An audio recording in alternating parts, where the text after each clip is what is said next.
my source. Peace is my power. Peace gives me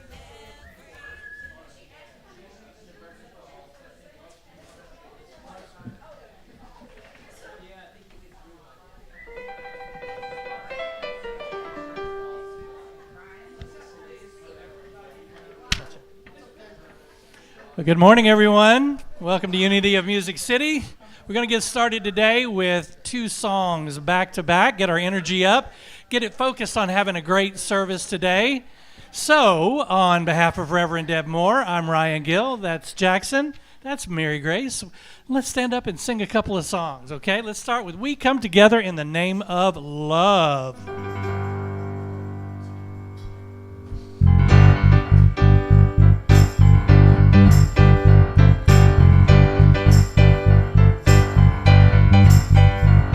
Take a look at the person next to you.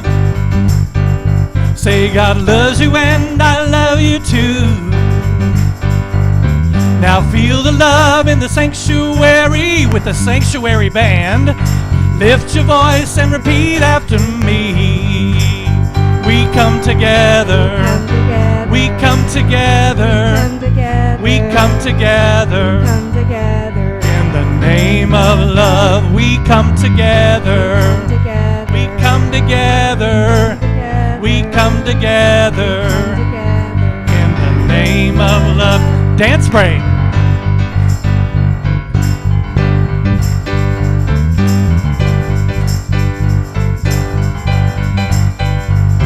Now look at the person next to you. Say, I recognize the God in you. Now feel the love in the sanctuary with the sanctuary band. Lift your voice and repeat after me. We come together. We come together. We come together. In the name of love, we come together. We come together. We come together. In the name of love. From every walk of life, every creed and color, in kinship we unite, in honor of the God in each other. Take a look at the person next to you. Say namaste, I bow to you. Feel the love in the sanctuary. Lift your voice and repeat after me. We come together. We come together. We come together. In the name of love, we come together. Come together. We come together.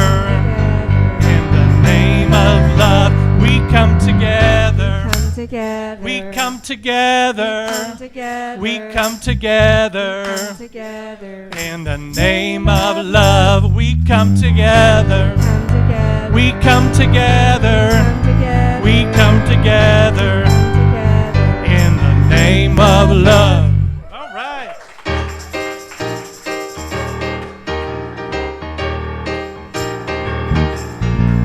I'm gonna sing about the love in my heart. I'm going to sing about the love in my heart. I'm going to sing about the love in my heart. I'm going to sing about love and give God the glory. I'm gonna walk and talk and sing and pray, connect to the Holy Spirit every day. I'm gonna walk and talk and sing and shout and give God the glory. Let's take it up.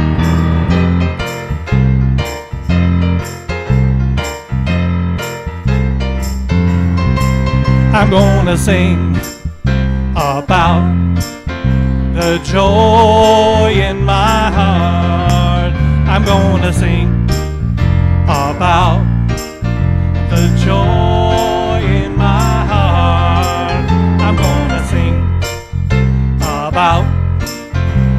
joy in my heart. I'm gonna sing about joy and give God the glory. I'm gonna walk and talk and sing and pray. Connect to the Holy Spirit every day. I'm gonna walk and talk and sing and shout and give God the glory. Whoa, take it up.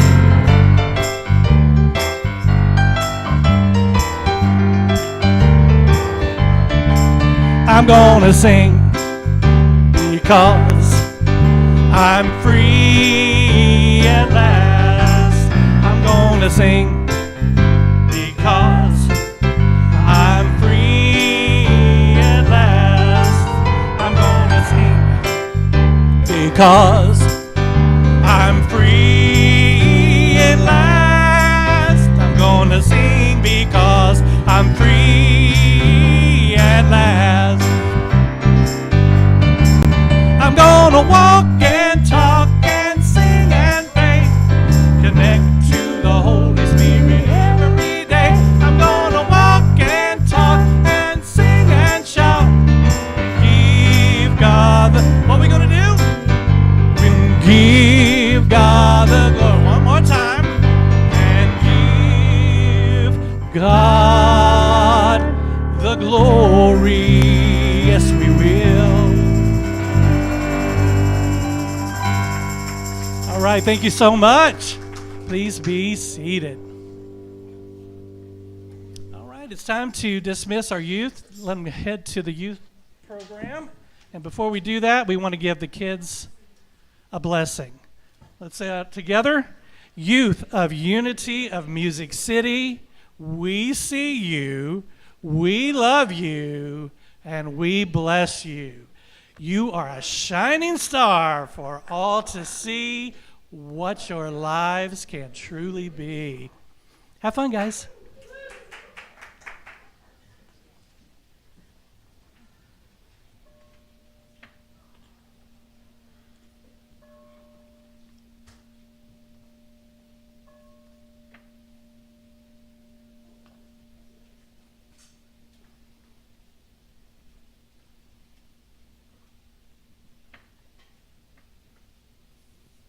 Good morning, Unity of Music City. Good morning. Let's begin this portion of our service by taking a deep centering breath.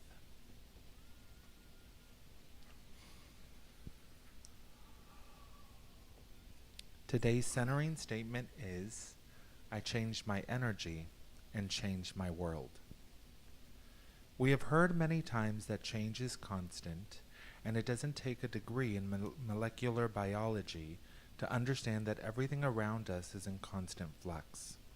And we might not see all these changes because many of them exist at the cellular or atomic level, but they carry on regardless. In addition to its constant state of movement, energy just is. It exists. It cannot be created or destroyed. It can't disappear, and it can't add to itself. Energy is perpetual, and it is always transforming. Think of water. You cannot get rid of the energy that is water. You can only change its form. Like the Hermetic law of correspondence, as above, so below, in the same way that water can transmute into different forms, we can also change our own energy in order to manifest the good that we desire. We can take the energy that we feel and channel it into productive or creative work. All energy can be transformed. All energy manifests. Applying this law in our lives means that we have the power to change the condition in our lives. Life doesn't happen by chance.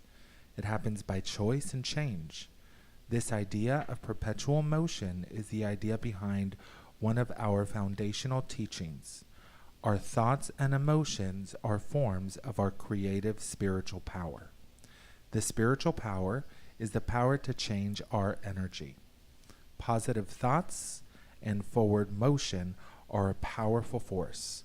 If we allow ourselves to be changed by the constant motion of positive energy, we will experience rapid shifts And when we combine our high and clear vibration with others, as in a spiritual community, we can move any energy into whatever we desire.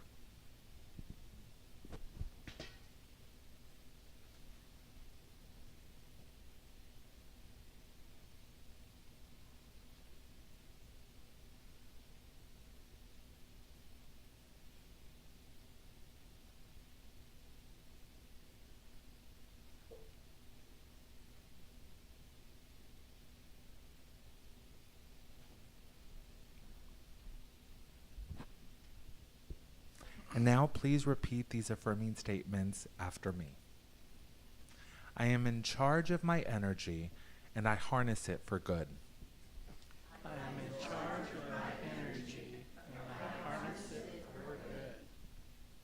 My thoughts and emotions are forms of my spiritual power.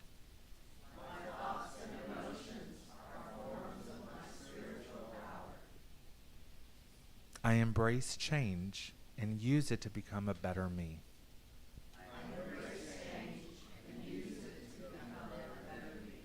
And so it is.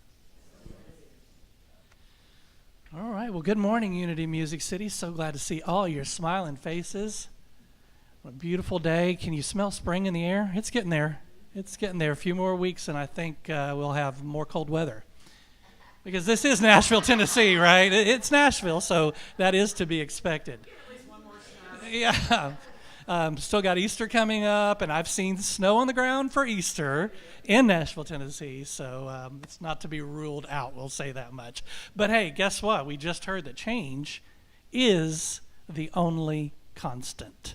So we can either live by the rules of the world and fight those changes, or we can either live by the spiritual world and the rules of the spiritual world and embrace those changes and adapt and learn to appreciate. We don't have to love them, but we can learn to appreciate the changes that come into our lives. And that's one of the things that we learn here all the time, is that change is for our good. And so we appreciate that. So I do believe we have some announcements. Miss Julie, I love your T-shirt, by the way. I want one. That describes us as a spiritual community, because we're not this, we are this and that. It's got to sound amazing.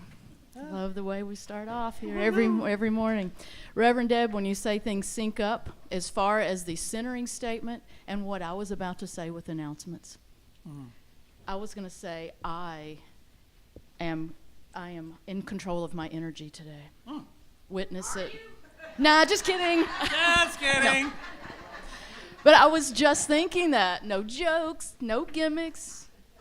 Just a T-shirt, and there we go. But just the announcements, ma'am. Yeah, right. That's it. Just the facts. Just them facts. But I was, thinking, all right, February 25th jokes. I got nothing. 4 days before March, right, begins. So I thought I'm going to start doing. There's a first time for everything. Yeah, exactly. So I'm thinking spring as well. So just, the green and whatnot. So good to see everybody. Good morning. Good morning. How is everybody? You feeling? Yeah. Good to see you. So announcements for today, just them facts. Here we go. That's what we got. For Sunday, and that's the 18th. Let me go. Is it the same? 25th. Yeah, this is the 18th. Is it the same? Yeah, I'll tell you.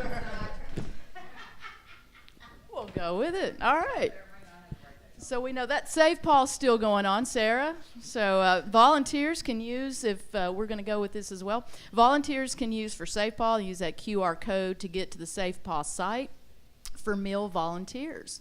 You can sign up to make and or deliver sandwiches in the Madison Goodlettsville communities. Make any kind of sandwiches in any number, 10 or 50.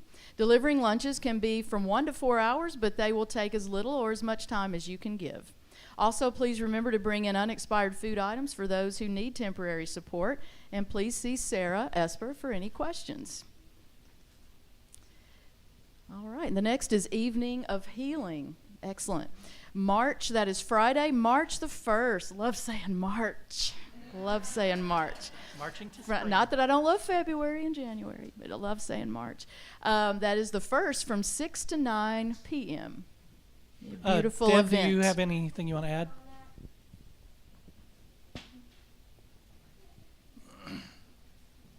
Thank you. Your statement, change your energy, change your world, is apropos because Friday night we're having an energy healing clinic. We're having Reiki healers, pranic healers, other healers, all working in the energy field, which is very substantial to your well-being. So I encourage all of you, bring your friends. Spread the news, bring your friends. It'll be an evening of healing. It's Friday evening, end of the week. Perfect time to clear out all that chaotic energy that we absorb during the week and start our weekend clear and clean and focused. So please, bring your friends. It says 6 to 9. We're going to get started at 6:30. 6 is for us to get ready, to get things set up. So 6:30 is when we'll begin the healing. Thank you. Outstanding. It's going to be awesome. And I'm sure we can ask questions about the full moon gathering last night. I'm sure that went fantastic. So always an awesome. It was beautiful. It was beautiful, right? Just seeing that moon. Snow moon last night, right? Yeah. All right. So the next event, pause and practice.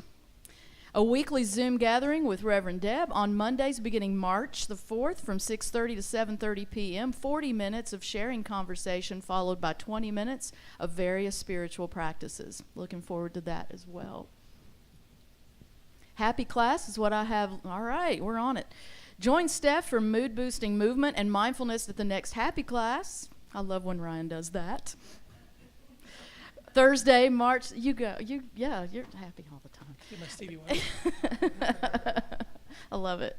So that's on Thursday, March 7th from 6:30 to 7:30 p.m. This class will be dance fit and gentle yoga flow, followed with Reiki relaxation, aromatherapy, and essential oil treatments. Cost is $20.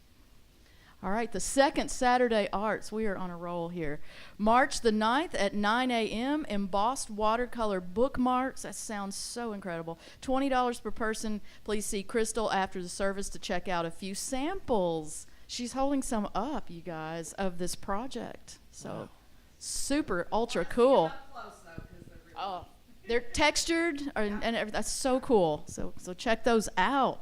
And is there another addition, or we took care of it? So we took care of this. So all activity or meeting links and contact numbers can be found on that website, on our website, weekly happenings, or Google Calendar. And you can always, you know what you can do, you can always email the church. So thank you so much, and you guys have an outstanding week. That's all right. Can you believe it's already the last week of February? Some of us are going, yay, and some of us who know that this is the last time we're going to sing the monthly mantra are very sad. Because you guys have done so great. You guys have really embraced this song, and it's such a great song. So without further ado, let's please stand and sing Shower the People. Hopefully maybe not for the last time, but at least for the last time now.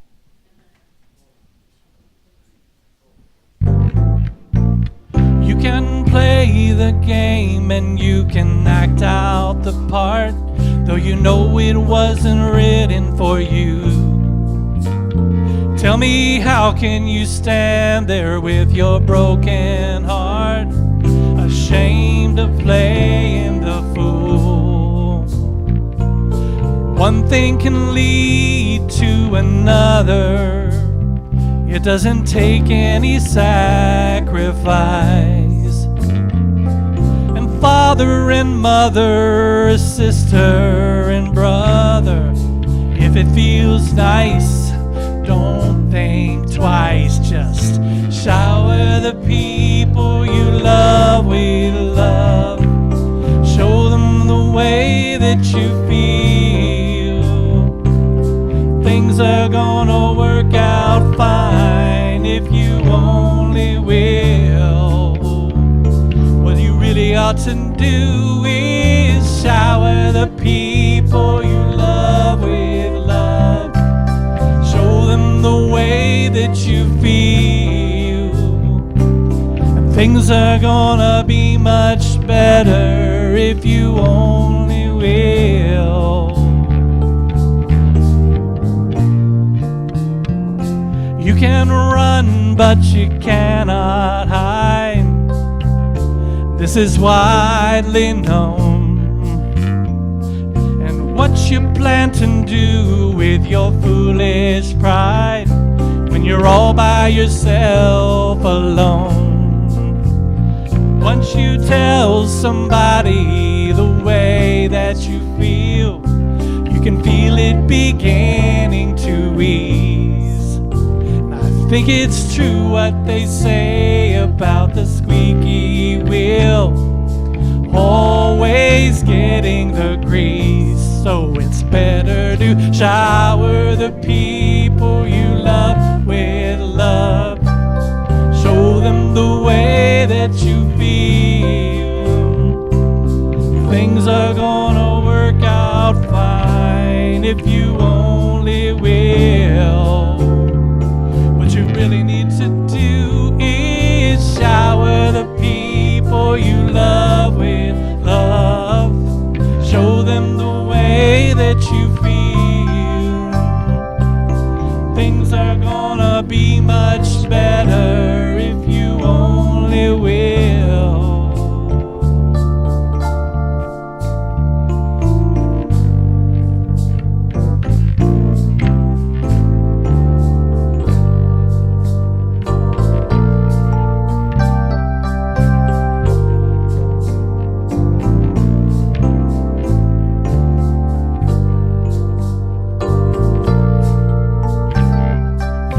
Shower the people you love with love. Show them the way that you feel. Shower the people you love with love. Show them the way that you feel. They say in every life, they say some rain must fall. But when you love someone, let love rain. Make it rain. Love, love, love, the sun shower. Make it rain. Love, love, love, the sunshine. And things are gonna be much better if you only will.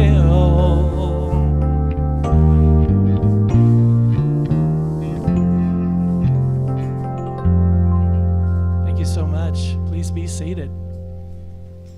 That's such a nice little vibe going on Sunday morning, isn't it? I love that. I love that. Good morning and welcome. Welcome to Unity of Music City. As we enter into our meditative place this morning, I'm going to ask you to take 2 deep breaths with me. And on that second breath, we'll begin to chant Om 3 times.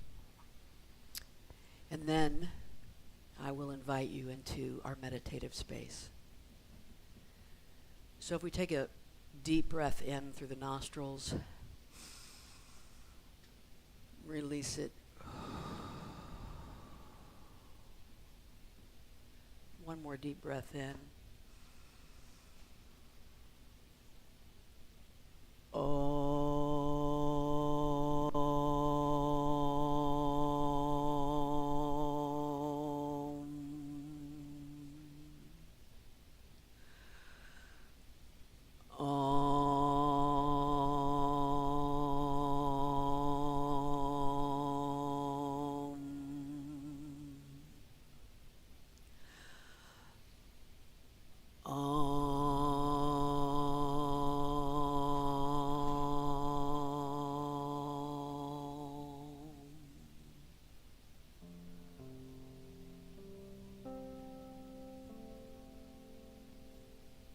Om is the primal sound.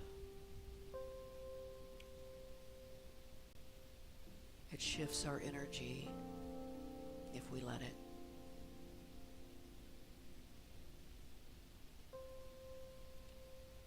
And now that we have vibrationally cleared the space,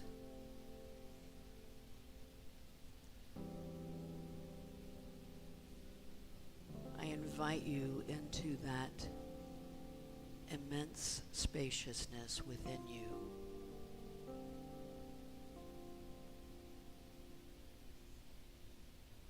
That is the place where we can be one with each other.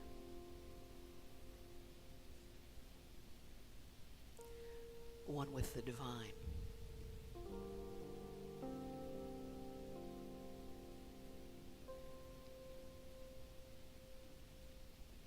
We can do nothing in this space but be aware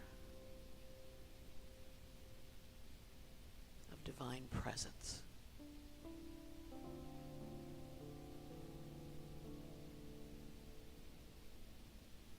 And all we have to do to enter this space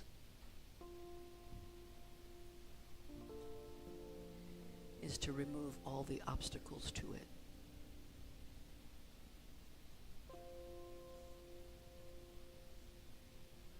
All of the layers of our life and our beingness.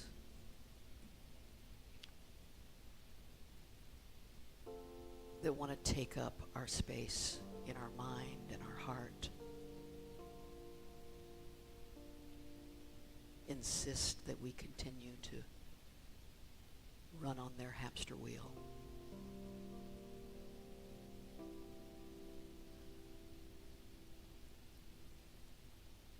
And we have the power to set all of those aside.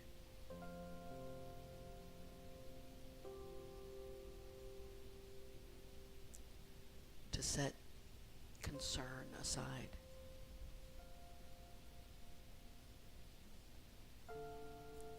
Set anger aside. We can even set grief aside.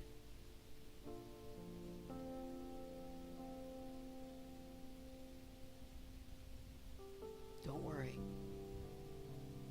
You can pick them back up again if you choose. But for this moment, in this space, we are aware of only the divine presence that lives in us, as us, animating our beingness in the stillness, in the silence.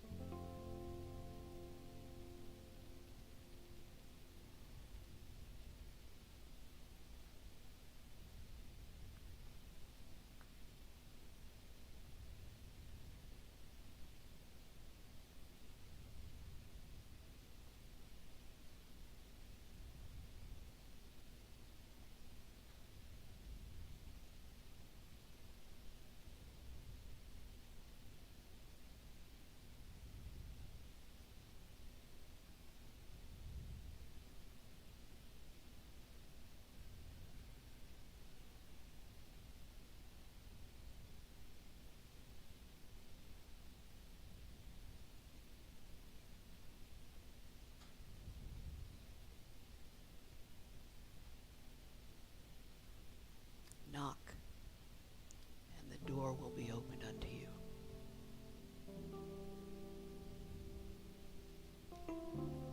We can stand outside the door for years, knocking, reading this book, going to this seminar, attending a church, being part of a spiritual community. We knock and we knock.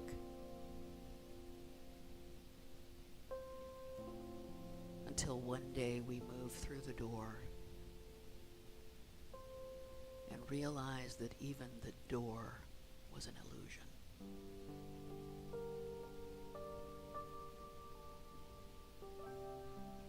That our place of origin, our place of being is in this sacred space that is never closed to us, never denied to us. We just have to be willing to set everything aside and go within. So it is.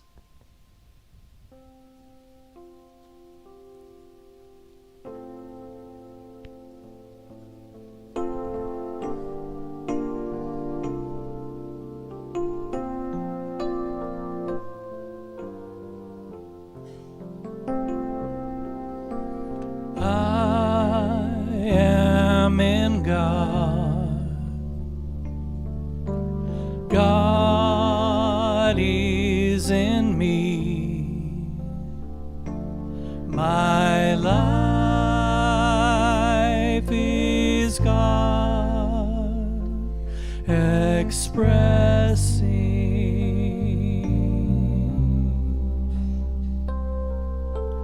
I am in God. God is in me. All that I am flows to and from God.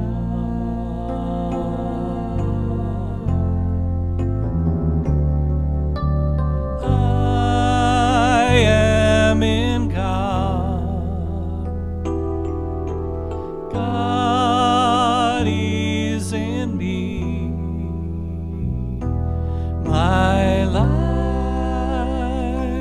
is God expressing.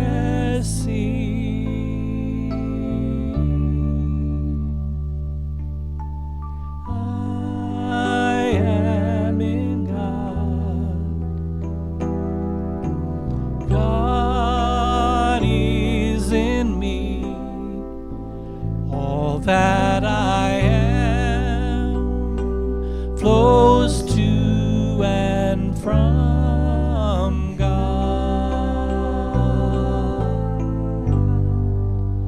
All that I am flows to and from God.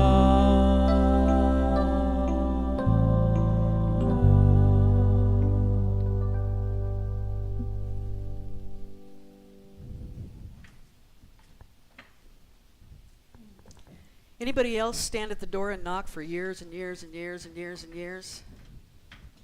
I loved that day when I realized that it was just really a bunch of strings of beads hanging across the doorway.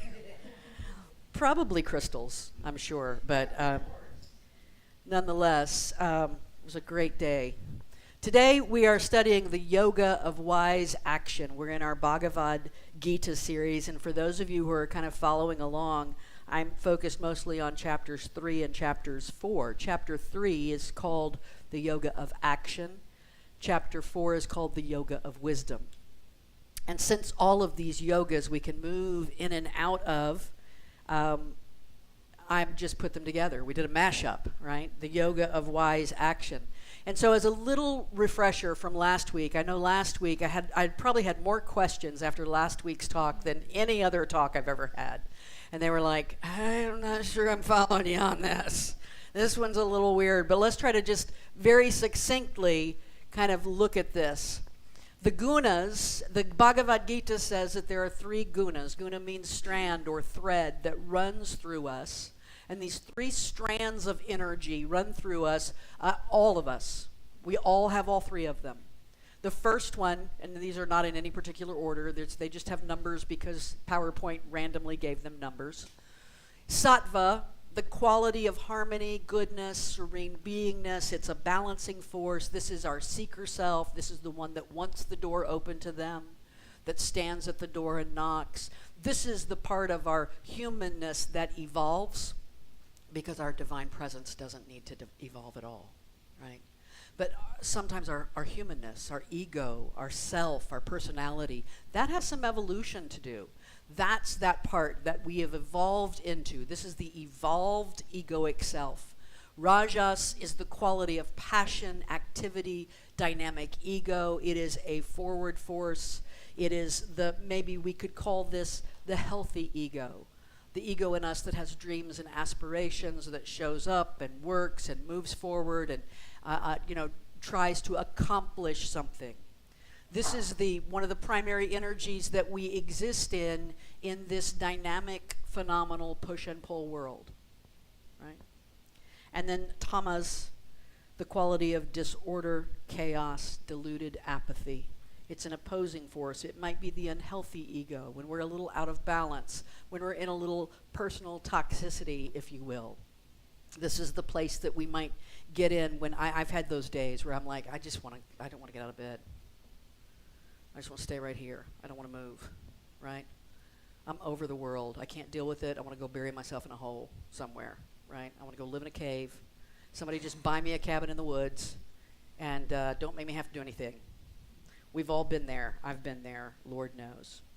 And so those three energies, the Bhagavad Gita says, run through all of us to varying degrees. And we know those days. I have those days when I can feel myself in very sattvic energy. I have those days when I know I'm in big rajasic energy, right? And I also know when I'm in tamasic energy. There's a quote from the 13th century theologian Meister Eckhart that says, theologians may quarrel, but the mystics of the world speak the same language. And I'm pretty sure that language is Sanskrit. I'm not sure. More than any other major world religion that I know of, the Hindu mystics allow room for there being different paths. I saw a quote this week, and I can't even remember who it was by, but I'll try to pull it and remember for next week. But it basically said this: religion is what happens when someone tries to put rules and structure around mysticism, right? And mysticism, by its very nature, resists rules and structure. So that when you put rules and structure around it, then you naturally start to strangle the mysticism in it until sometimes you have none of it left. You just have the rules and the structure. And Hinduism is one of the major world religions where I feel like they have allowed the mysticism to lead more than just about any other. Now there are certain denominations, if you will, in Hinduism who have become very structured and have certain ways of seeing things. But they're still very open to the mystical, which means they allow room for the interfaith approach. They, more than any other, allow for the idea that all paths lead up the mountain. And not only does it allow for it, it assumes it and regularly speaks to this energy.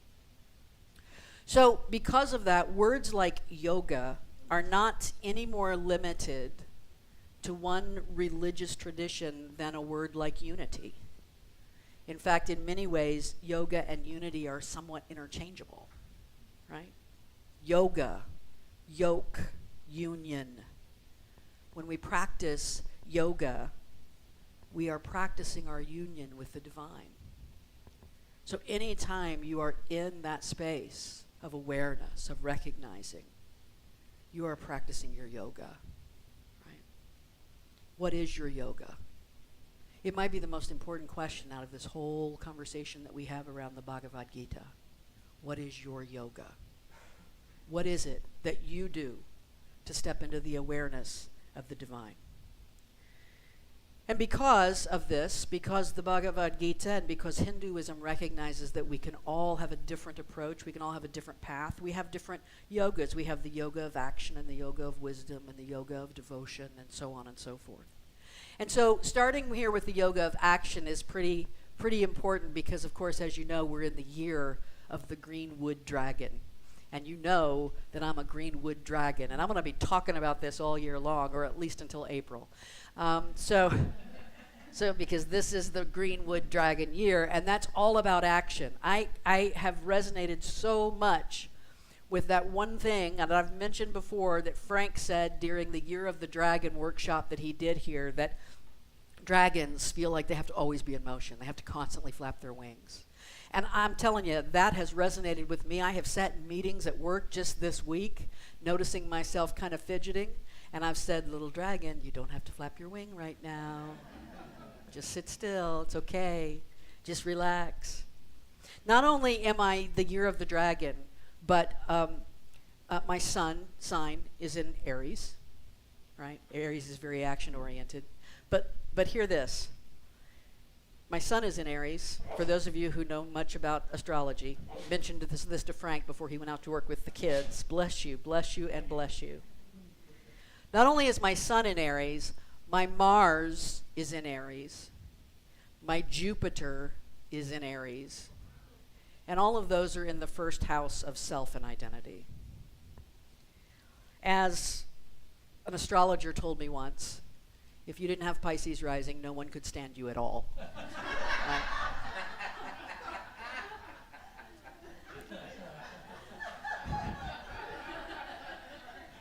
And I feel that. I understand that completely. On one of the apps that I have on my phone, I have like 3 different astrology apps on my phone because I want to see if they say the same thing. I don't know.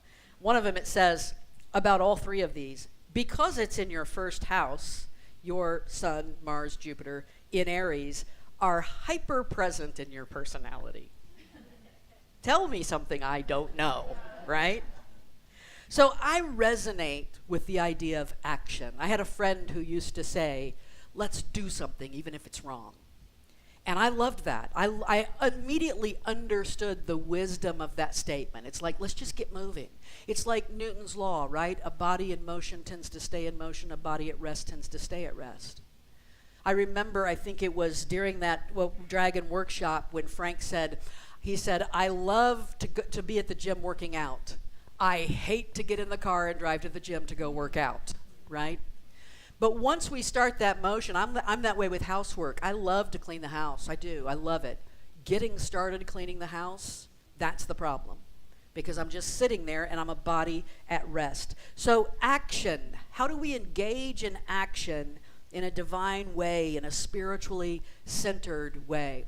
Sadhguru, the teacher who has an ashram in India and an ashram in McMinnville, Tennessee, the Isha Center, he says, every moment of your life, you perform action, physically, mentally, emotionally, and the English professor in me wants to make that parallel and say energetically.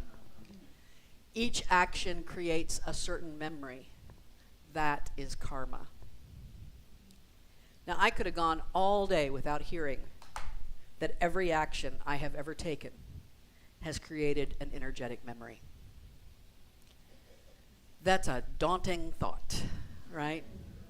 That every action I've ever taken has created an energetic memory. I think the good news is that we can shift that karma. We can change that karma.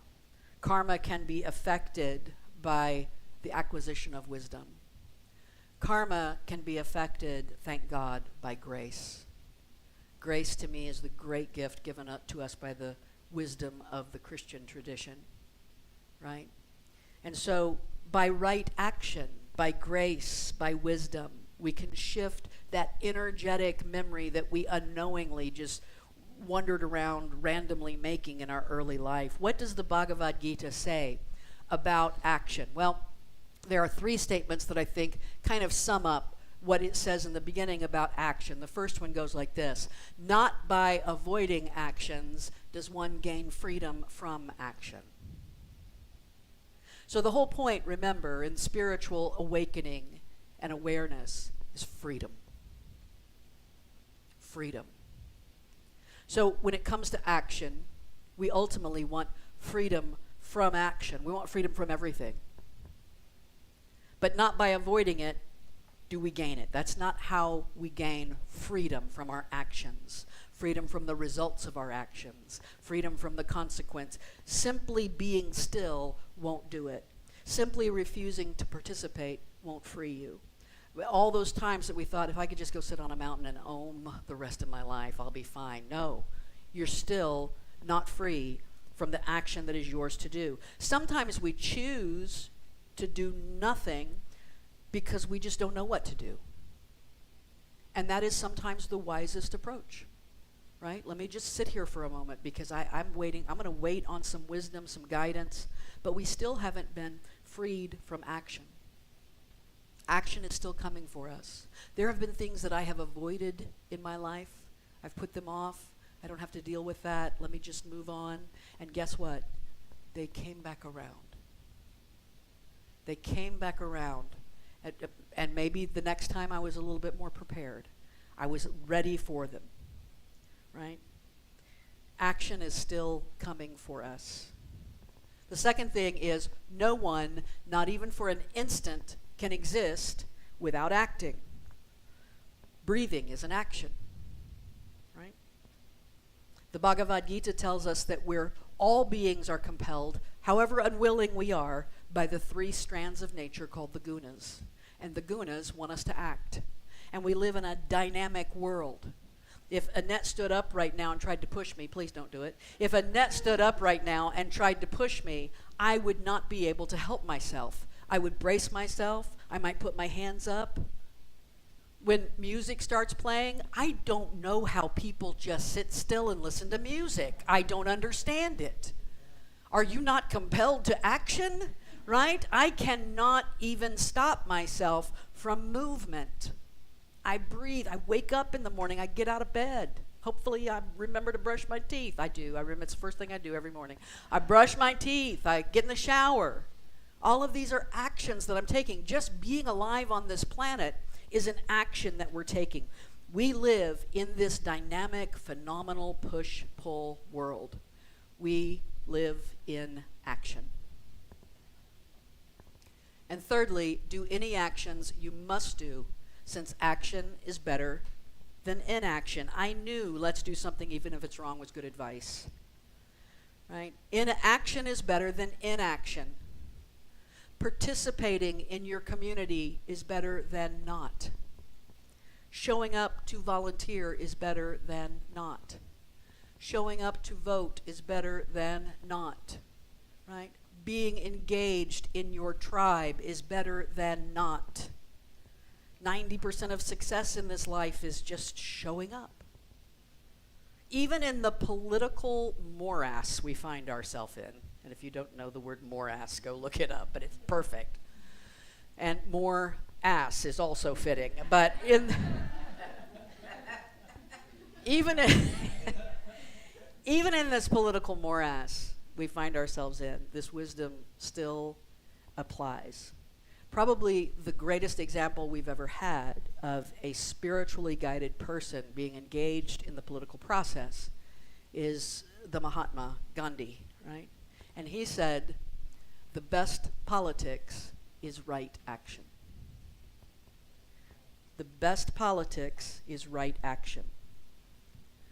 Now, right action is a concept in Buddhism that specifically refers to no killing, no injuring. That's why very devout Buddhists will not even kill an insect, right? Every now and then I'm a good little Buddhist and put a cup over the spider and walk it outside, but sometimes I'm a Christian or a Muslim in regard to the spider. But nonetheless, it's the no killing, no injuring, no taking what is not yours, no sexual misconduct, it's acting from wisdom and compassion is the way that it has been interpreted over the years. Always acting with wisdom and compassion. Think about how easy it is when in politics, when the other side is operating in unethical and skanky ways. And then eventually someone on your side says, well, we got to fight fire with fire.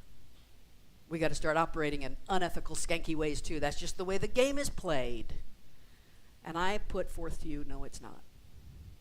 That in the long run, the best politics is right action, is staying in the middle of your own moral guidance and doing what is right. The Bhagavad Gita tells us that the entire world becomes a slave to its own activity. Have you ever felt like that? Just think about your job, right? Just think about the things that are on your plate to do this week. The entire world becomes a slave to its own activity. But if you want to be truly free, perform all actions as worship. Now, I've shared that quote before from the Bhagavad Gita. I don't know of a single Gita quote that has changed my life more. You see, for me, worship, we talked a little bit about the word worship last week, but for me, worship is any moment where I am in awareness of divine presence in my beingness. Any moment of I am aware of my oneness with the divine. So that can happen anywhere. I can worship in my car on the way to work. I can worship sitting in a meeting when I remind the little dragon that she doesn't have to fly. I can worship anywhere, in meditation, right? I can worship everywhere. And so that's how to be truly free. To perform my actions remembering that I am one with God. Right? Allowing this to be something that is honoring of the divine spirit. The Bhagavad Gita goes on to say, by worship, you will nourish the gods. You will nourish the divine. And the gods will nourish you in turn. And by nourishing one another, you assure the well-being of all. Which reminds me a little bit of something I've read before. This little church I found, Unity of Music City.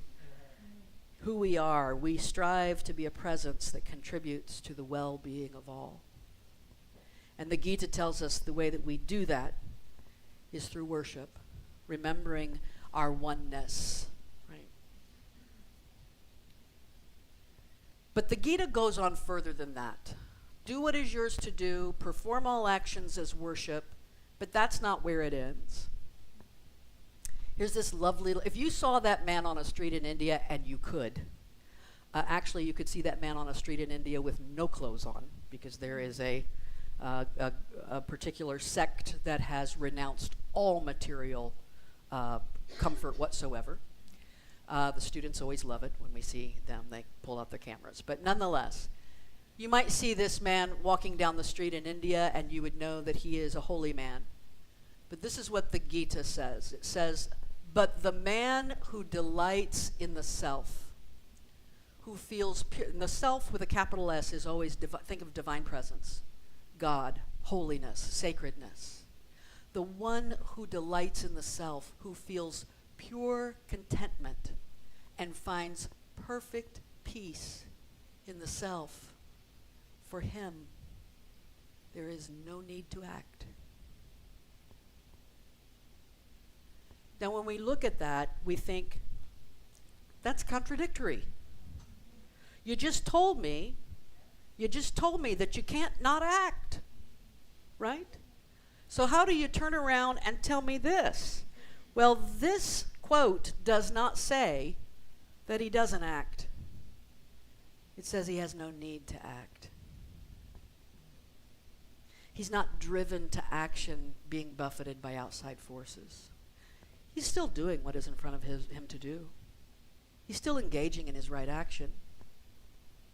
The Bhagavad Gita continues and says, he has nothing to achieve by action, nothing to gain by inaction. When I'm identified with my holy essence, there is no evolution, there's no up or down, there's no beginning or end, there's nothing to gain or lose. There is no gain or loss. He has nothing to achieve by action, nothing to gain by inaction, nor does he depend on any person outside himself. Without concern for results, perform the necessary action, surrendering all attachments, accomplish life's highest good. Isn't that what we want to do? Accomplish life's highest good. How do I do that? How do I accomplish life's highest good? Well, we do it by performing the necessary action, surrendering all attachments. But I don't want to. Isn't that what we say? But surrendering all attachments? No, that is not going to happen. This being unattached, and I know that's one of the things that we struggle against, we fight against. That's one of the ways that we stand at the door and knock, knock, knock, knock, knock. Right? I want to be holy, I want to be sacred, I want to be in union with the divine, but I don't want to give up this attachment. Let me stand out here against this illusion of a door and continue to knock. Because I think I'm going to have to give something away, right?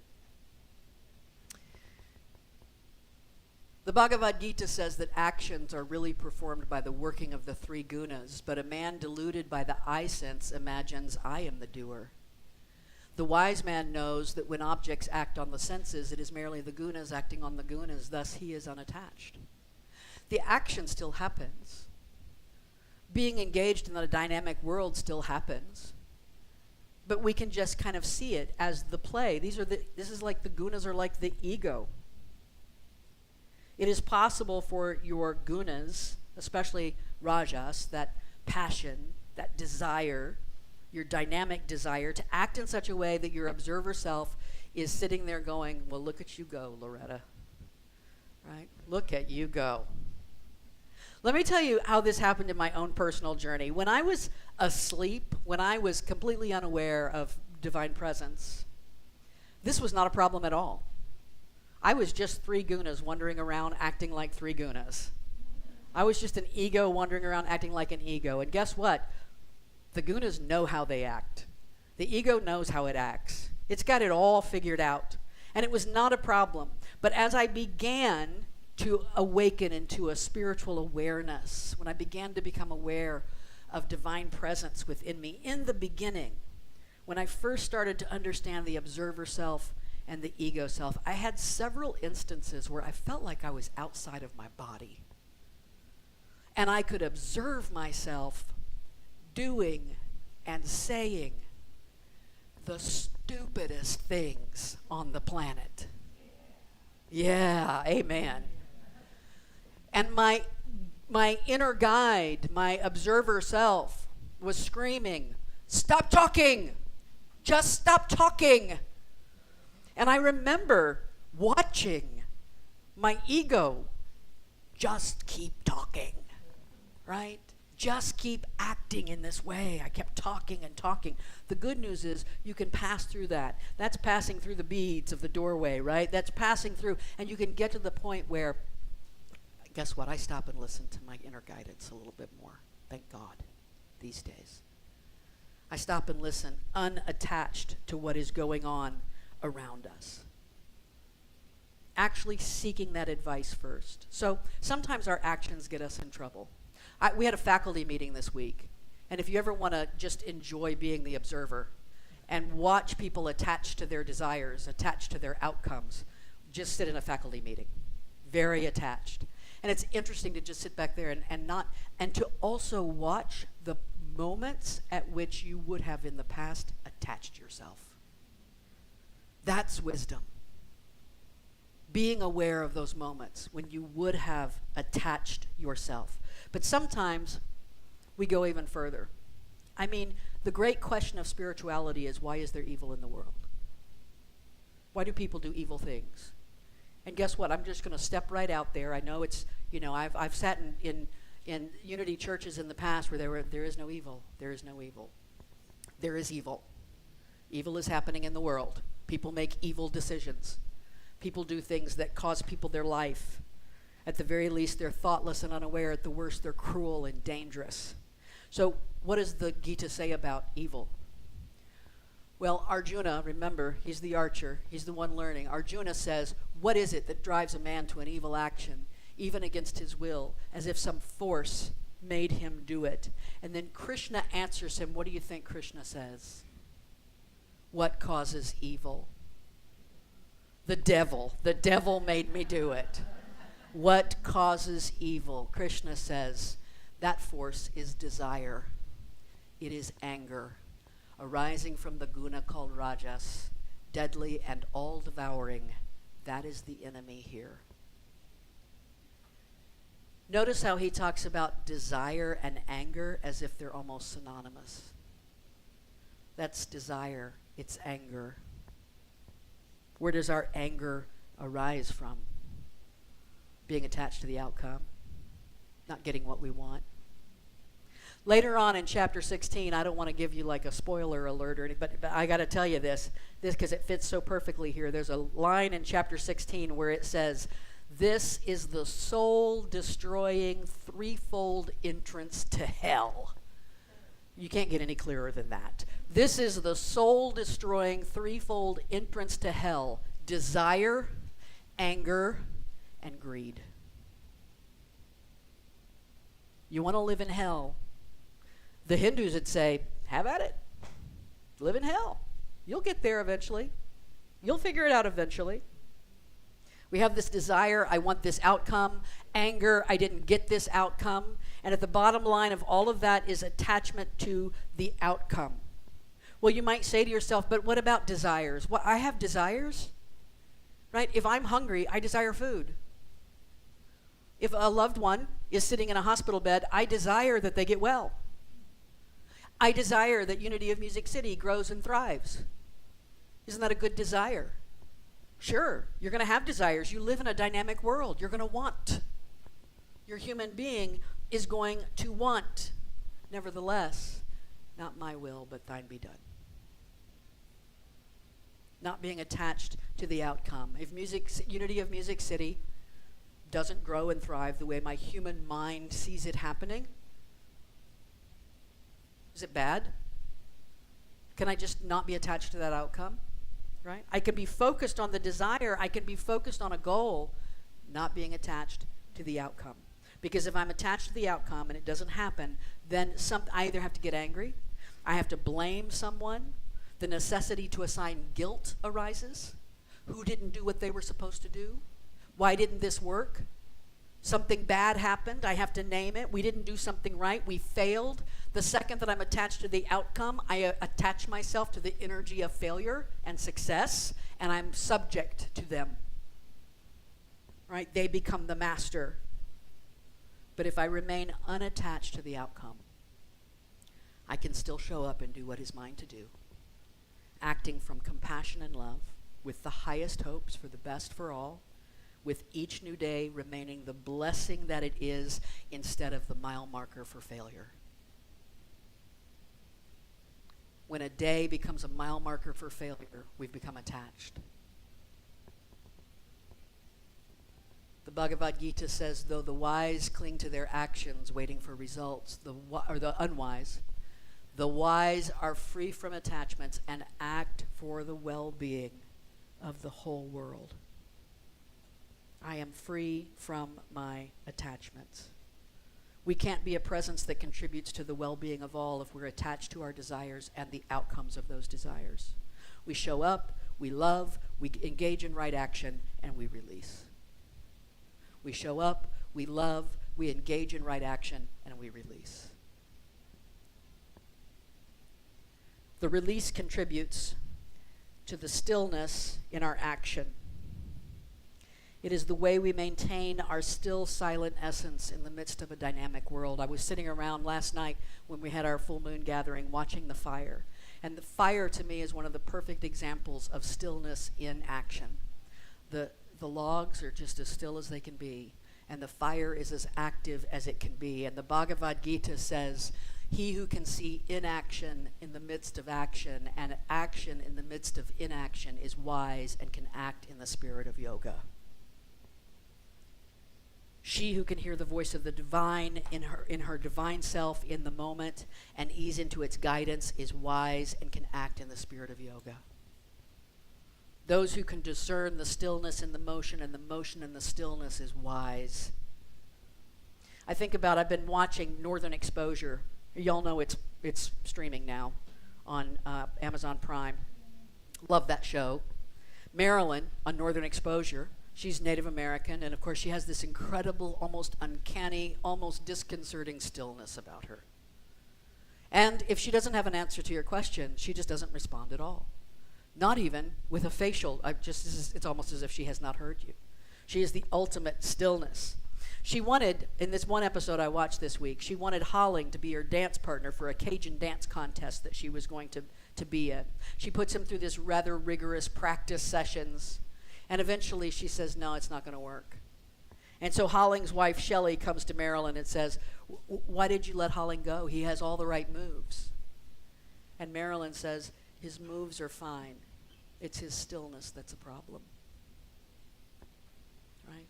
Great musicians will tell you that the real magic is between the notes. What happens between the notes? I want to share with you here, let me see here, I've got to find the page, there it is. This wise person is serene, free from possessions, untainted, acting with the body alone, content with whatever happens, unattached to pleasure or pain, success or failure. He acts and is never bound by his action. When a man has let go of attachments, when his mind is rooted in wisdom, everything he does is worship and his actions all melt away. God is the offering, God is the offered, poured out by God. God is attained by all those who see God in every action. That's the point, isn't it? The attainment of God, the attainment of holiness, the attainment of sacredness. God is attained by all those who see God in every action. How do I awaken? How do I experience spiritual awareness? How do I become enlightened? Start by seeing God in every action. Even in the midst of conflict or chaos, there's God in here somewhere. There is God in here somewhere. Or as the guru Neem Karoli Baba puts it, it's better to see God in everything than to try to figure it out. Right? Don't try to understand the world with your mind, you'll go crazy. How many times have you said, I don't understand how the world is like this. I don't understand how we're here in 2024. I don't understand. Of course you don't. Don't try to. Don't even try to. Right? You'll go crazy. On one hand, I could try to learn everything. I could study all the ancient philosophers. I could read all the great books. I could go to workshops. I could go to seminars. Or I can see God in everything. As simple as this is, it still takes practice. We have to remember, first off, to see God in everything. How easily we forget. We go to traffic, right? We go in traffic. On the way home from church, we'll get in traffic and go, "Arr!" What if we see God in everything? Even that person who doesn't know how to drive. Even that person who's going 52 miles an hour in the left lane on Vietnam Veterans Boulevard, right? What if we see God in everything? We have to practice finding God in moments that don't feel sacred. I want to read one last part for you that kind of sums up what we've been talking about. This is Krishna speaking. As the divine, remember he's just an avatar. He's just an expression of the divine. He says, many times I have been born, and many times you have also. All these lives I remember, you recall only this one.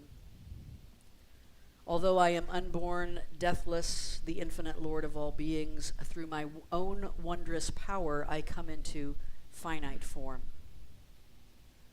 Whenever righteousness falters and chaos threatens to prevail, I take on a human body and manifest myself on earth. Buddha, Christ, Muhammad. In order to protect the good, to destroy the doers of evil, to ensure the triumph of righteousness in every age I am born. Whoever knows profoundly my divine presence on earth is not reborn when he leaves the body, but comes to me. Released from greed, fear, anger, absorbed in me and made pure by the practice of wisdom, many have attained my own state of being. However men try to reach me, I return their love with my love. Whatever path they may travel, it leads to me in the end. Namaste.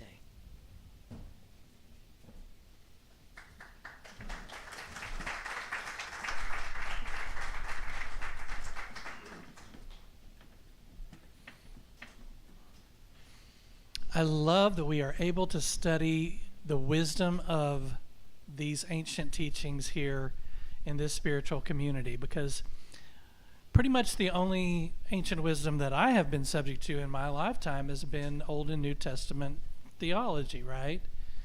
And as we study these other texts, these other ancient wisdoms, I come to realize that the central components, the core of all these are pretty much the same. They all teach very similar things, but all of them have a little different aspect. And sometimes it's when you learn this aspect, you relate to it a little bit better and you absorb it a little bit more. And so it's not that it's totally different, it's just that this one speaks to me more so than that one speaks to me. Does that make sense? And the fact that we do that here is such a blessing, kind of a blessing hidden in this little building on 826 Wren Road. So very grateful that we are able to do that on Sunday mornings. I'll tell you what else I'm grateful for this week, and that's this other little thing that is this other big, huge thing that is disguised as a little thing, and it's called grace. I'm very appreciative and thankful for grace this week because I have been shown some grace this week because it's been a super hectic week. I've had a lot of stuff to do, and I haven't gotten to it all, but that grace lets me know, that feeling of grace lets me know that, guess what? There's always next week, right? You have the grace to get it all done, and it will all get done in due time. So thank you, God, for grace, right? What else are we grateful for? Anybody else grateful for anything this past week? That's right. We have tulips coming up. Daffodils. I love the wildflowers. Full moon energy, good, or maybe not good, whichever. We are not attached to the outcome of the energy of the full moon. Tammy says she's grateful for her family. Tammy, you are grateful for your family, and we're grateful for your family too. Okay. I'm going to repeat it so everybody can hear it. Ooh.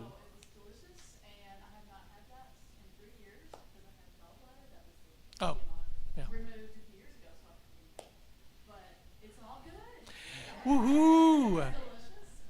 Thankful for great Asian food. Amen to that.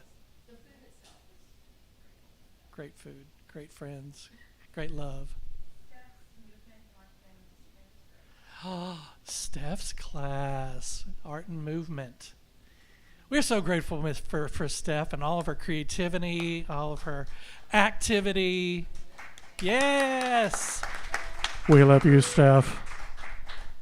Somebody remind her to watch this, okay? Pamela says she's grateful for being able to pause and for music. Grateful for being able to pause and for great music. And I love to pause and listen to great music. Did you have something? Oh, yes. 2 thumbs up on that, right? Anybody, anything else? Conscious contact with a higher power. And that is really what it's all about.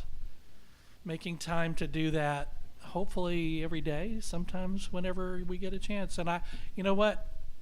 I have to tell you guys, I have been in business situations before where things have, in meetings, it's just too much. And there have been times that I have excused myself and went to the bathroom and sat down in the stall and meditated. And that's not just what guys call it. I'm talking real connection meditation. And you know what? You can do it anytime, anywhere. It's just developing that conscious connection. That's what it's all about. Boy, that was oversharing, wasn't it? Sorry. I was mic'd. Anybody, anything else?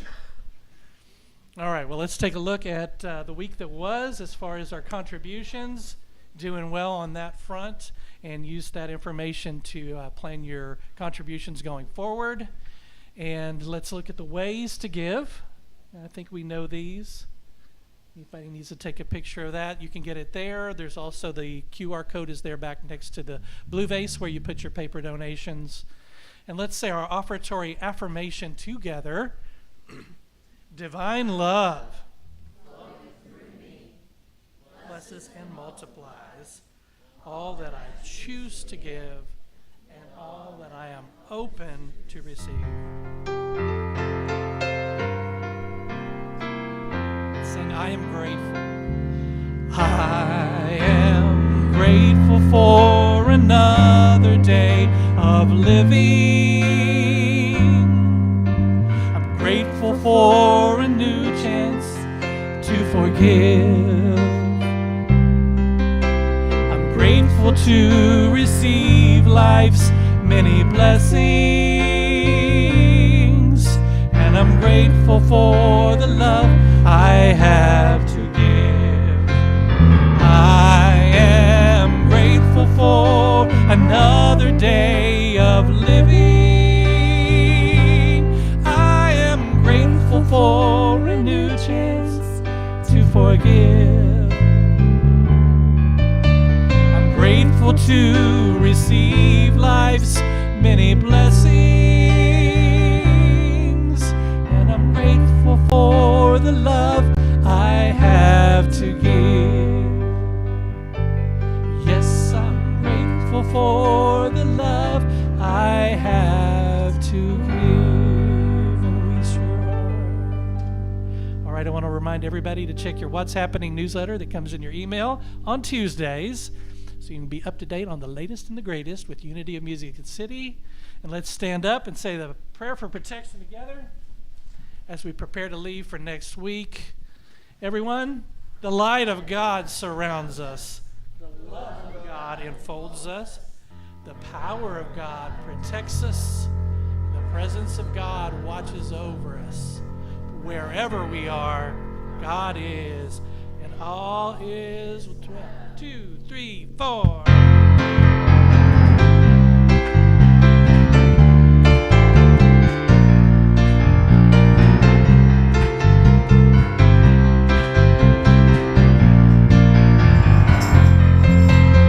We let the love wash over us.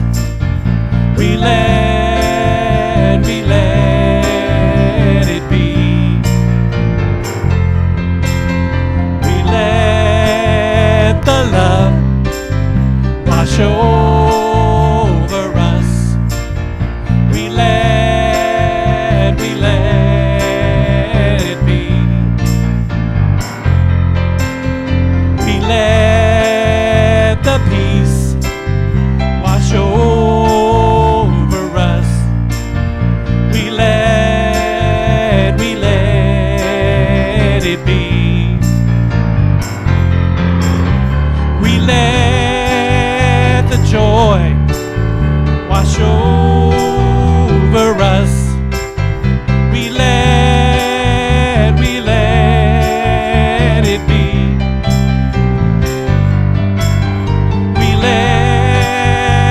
Joy wash over us. We let. Let's do love again. We let the love wash over us. We let it be. We let the love wash over us. Watch me. We let it be. And so it is. Have a good week, everyone. We'll see you back next Sunday. We love you.